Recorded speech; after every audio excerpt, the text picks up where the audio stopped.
और अब देखिए भ्रष्टाचार के कुबेरों की कहानियां, करप्शन के 10 किरदार।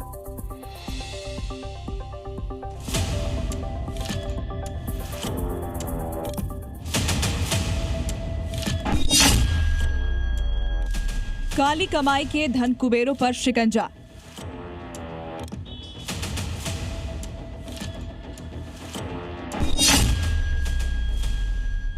भ्रष्टाचारी इंस्पेक्टर नरगिस, 100 करोड़ की संपत्ति।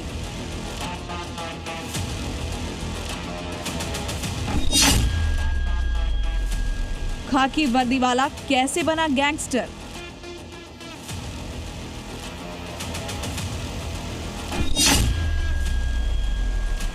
सारंगी के बिस्तर पर बिछे नोट याद हैं?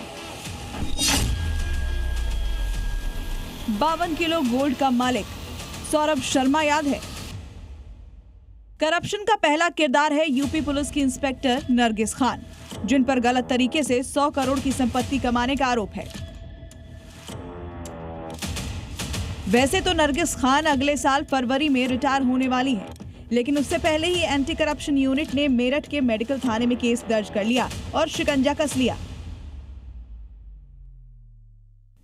वैसे तो एक महिला दारोगा की सैलरी 60 से 80 हजार के बीच होती है, लेकिन जांच में पता चला है कि नरगिस खान ने 14 साल में 5 करोड़ 36 लाख 49 हजार 824 रुपए की कमाई की, जबकि 10 करोड़ 59 लाख 85 हजार 362 रुपए खर्च किए।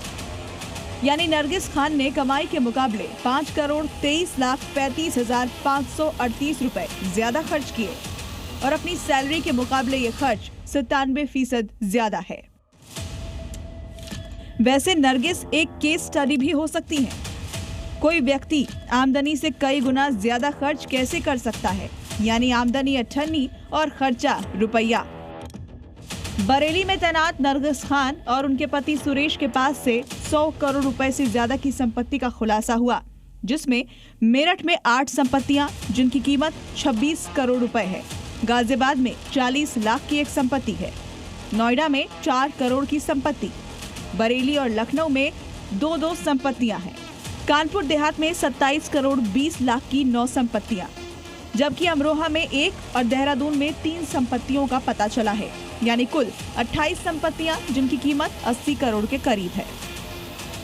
हालांकि जैसे ही नरगिस खान पर करोड़ों की संपत्ति का आरोप लगा तो नरगिस खान छुट्टी पर चली गईं, जबकि कानपुर देहात पुलिस ने एक दूसरे मामले में नरगिस खान के पति सुरेश कुमार को गिरफ्तार कर लिया। ऐसे में सवाल ये भी कि बीते 14 साल में ये जांच क्यों नहीं की गई।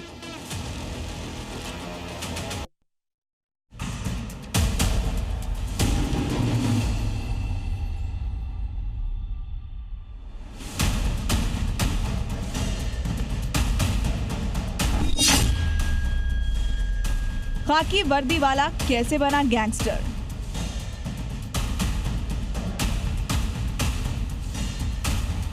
ऐसे कमाई के मामले में बिहार के सस्पेंड एएसआई सरोज सिंह भी पीछे नहीं है। पटना में एएसआई के घर से 1 करोड़ 40 लाख रुपए कैश मिले हैं। ऐसा लगता है असिस्टेंट सब इंस्पेक्टर की कमाई भी करोड़ों में थी, इसलिए नोटों को गिनने के लिए मशीन का इस्तेमाल करता था, क्योंकि छापेमारी में उसके घर से नोट गिनने की मशीन भी बरामद हुई है। तस्वीरें समस्तीपुर जिले के सुल्तानपुर गांव की है। पुलिस ने जब सरोज सिंह के दूसरे घर पर छापा मारा तो पुलिस टीम को देखते ही आरोपी ने एसटीएफ पर ही फायरिंग कर दी। एसटीएफ की छापेमारी के दौरान सरोज सिंह के घर से AK-47 rifle, INSAS rifle, regular rifle और 2 नाली बंदूक के साथ साथ 145 से ज्यादा जिंदा कारतूस की बरामदगी देखकर हर कोई दंग है। पुलिस ने सरोज सिंह समेत 5 आरोपियों को पकड़ लिया है। साल 2008 में सरोज कुमार सिंह सिपाही में बहाल हुआ था, बाद में प्रमोशन पाकर एएसआई बन गया था। जहानाबाद में इसकी पोस्टिंग थी। 20 सितंबर 2024 को छुट्टी पर गया, उसके बाद वापस नहीं लौटा। जांच के बाद इसे सस्पेंड कर दिया गया। सस्पेंड होने के बाद सरोज सिंह अपराध की दुनिया में चला गया। यूपी हो या बिहार, भ्रष्ट पुलिस वाले हर जगह मौजूद हैं और दूसरों को भी भ्रष्ट करने में जुटे हुए हैं।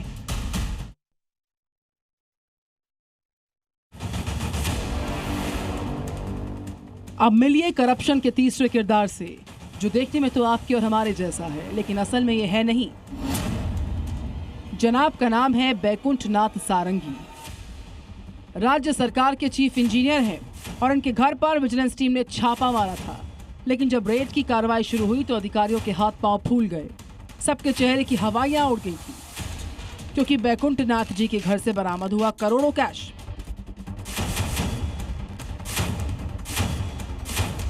जी हां, आपने सही सुना, 2 करोड़ रुपए का कैश इनके घर से बरामद हुआ। सारंगी के घर की तस्वीर बता रही है कि बेईमानी का पैसा न फलता है, न छिपता है और न ही फूलता है। ऐसा ही हुआ 30 मई को ओडिशा और राजस्थान में। विजिलेंस टीम ने चीफ इंजीनियर बैकुंठ नाथ के 7 ठिकानों पर छापामार कार्रवाई की, जिसमें 2 करोड़ से ज्यादा का कैश, ज्वेलरी समेत कई दस्तावेज बरामद हुए। जब इस बात की खबर चीफ इंजीनियर बैकुंठ नाथ को लगी तो घबराकर चीफ इंजीनियर अपने घर की खिड़की से नोट फेंकने लगा। खिड़की से गिरता 500 का हर नोट उड़ीसा के चीफ इंजीनियर की काली कमाई की गवाही दे रहा था। साथ ही गवाही इस बात की भी कि कैसे आम जनता की मेहनत का पसीना ऐसे चीफ इंजीनियर अपनी तिजोरियों में छिपा कर रखते हैं।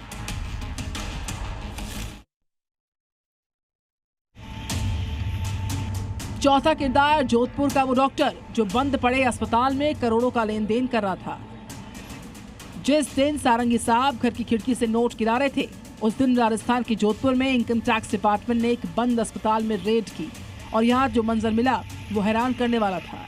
एक बंद पड़े अस्पताल से 3 करोड़ 51 लाख कैश बरामद हुआ था। दरअसल इनकम टैक्स की इन्वेस्टिगेशन टीम को पिन पॉइंट इंफॉर्मेशन मिली थी कि एक अस्पताल में बड़ा सौदा हो रहा है और भारी तादाद में नकदी इसमें हो सकती है। बताया जा रहा है कि इनकम टैक्स की टीम और पुलिस के जवान रातानाडा इलाके में पहुंचे और अस्पताल के तमाम दरवाजे अंदर से बंद कर लिए गए। इसके बाद इनकम टैक्स की टीम ने अपनी कार्रवाई शुरू की और इस दौरान वहां से करोड़ों का कैश बरामद हुआ। बताया जा रहा है कि एक बंद पड़े अस्पताल का सौदा किया जा रहा था। सूत्रों के अनुसार बंद पड़े अस्पताल का सौदा करीब 7 करोड़ रुपए में तय हुआ था। इसमें से करीब 3.5 करोड़ रुपए का भुगतान गैर कानूनी तरीके से कैश में किया जा रहा था।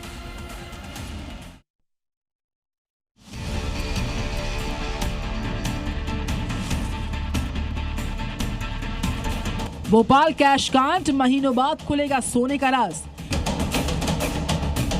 देश के दूसरे कालेधन के आरोपियों के मुकाबले मेरठ की इंस्पेक्टर, समस्तीपुर का एएसआई, भुवनेश्वर के सारंगी साहब और जोधपुर के डॉक्टर साहब काफी पीछे हैं।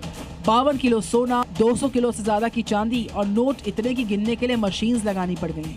दिसंबर 2024 में मध्य प्रदेश के भोपाल में ट्रांसपोर्ट डिपार्टमेंट में एक पूर्व कांस्टेबल सौरभ शर्मा के पास 52 किलोग्राम सोना, 11 करोड़ रुपए के कैश मिले थे। यानी अगर सौरभ शर्मा ने कालाधन कमाने में पीएचडी हासिल की थी तो सरोज कुमार और सारंगी साहब तो मात्र डिप्लोमा होल्डर्स हैं। सौरभ के अलग अलग ठिकानों से 232 किलो चांदी की सिल्लियां, सोने के आभूषण, डायमंड ज्वेलरी, अलग अलग जगह इन्वेस्टमेंट के कागज मिले। आरटीओ विभाग में तैनात पूर्व आरक्षक सौरभ शर्मा ने चांदी की सिल्लियों को अपने दफ्तर में जमीन के अंदर छिपाया था। रेड के दौरान लोकायुक्त की टीम ने फर्श की टाइल को जब तोड़ा तो सब हैरान रह गए। सौरभ शर्मा कालेधन से कमाए पैसे को कंपनी में इन्वेस्ट कर रहा था। ईडी की चार्जशीट में सौरभ समेत उससे जुड़े 11 और लोग आरोपी हैं। पहले तो सौरभ शर्मा जांच एजेंसियों से कहता रहा कि धन दौलत उसकी नहीं है।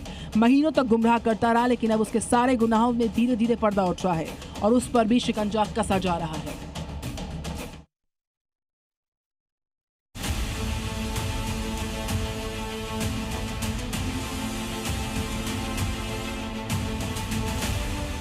करप्शन का छठा किरदार चीफ इंजीनियर रहे तारिणी दास। भवन निर्माण विभाग के चीफ इंजीनियर रहे तारिणी दास से भ्रष्टाचार में नया रिकॉर्ड बनाया, जिसके बाद उनकी विभाग से छुट्टी हो गई। 27 मार्च को ईडी की रेड में 11 करोड़ से ज्यादा कैश मिलने के बाद दास पर गाज गिरी। दानापुर सहित पूर्णेंदु नगर में उनके आवास पर छापामारी हुई थी। ईडी की रेड में तारिणी दास के ठिकानों से जो 11 करोड़ 64 लाख कैश बरामद हुआ, उसमें से कैश में 8 करोड़ रुपए तारिणी दास के घर से मिले। तारिणी दास वो अधिकारी हैं जिन्हें बिहार कैबिनेट रिटायरमेंट के 1 महीने के अंदर सेवा विस्तार की सौगात दी। एक के बाद एक नई जिम्मेदारी सौंपी गई और फिर 5 महीने के अंदर प्रवर्तन निदेशालय ने दबिश दे दी। प्रवर्तन निदेशालय की टीम ने आईएएस ऑफिसर संजीव हंस से जुड़े मामले में कार्रवाई की। ये मामला टेंडर घोटाले से जुड़ा हुआ मामला है और इसीलिए इसमें और भी कई लोगों को शामिल होने की आशंका है।